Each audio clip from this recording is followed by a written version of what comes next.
Could the city of Chattanooga soon allow residents to own chickens in residential areas? A new proposal could allow just that. However, as News 12's Nick Hill explained, some council members say they're walking on eggshells. Nick.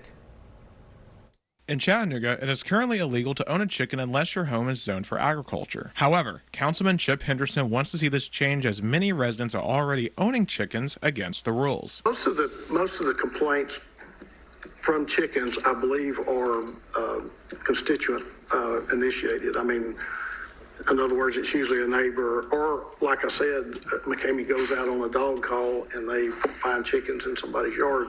His proposal would allow residents to have up to 8 egg-laying hens at a time on properties that are either single-family dwellings or have rear yards. Roosters would only be allowed on properties deemed as agricultural zones. Some council members held the legislation as pragmatic.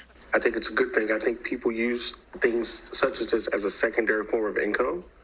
And I think I support it. I haven't received any opposition for this in District 5. Despite the support given by some council members for this ordinance, some of the other council members voiced concerns about this proposal, saying that they've heard from several residents that they do not want more chickens in their neighborhoods. I've heard from several people in my district. It's probably about 50-50, people that want it and people that don't. And I'm not opposed to people having chickens. What I am concerned about is the enforcement.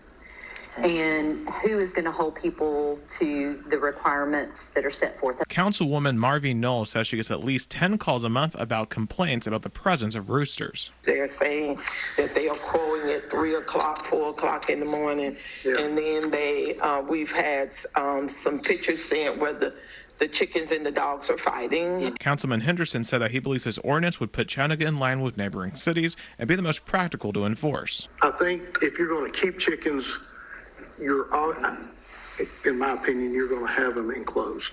You're going to have a hen house. It is unclear when and if this would go to a vote in front of the Chattanooga City Council. In Chattanooga, Nick Hill, News 12.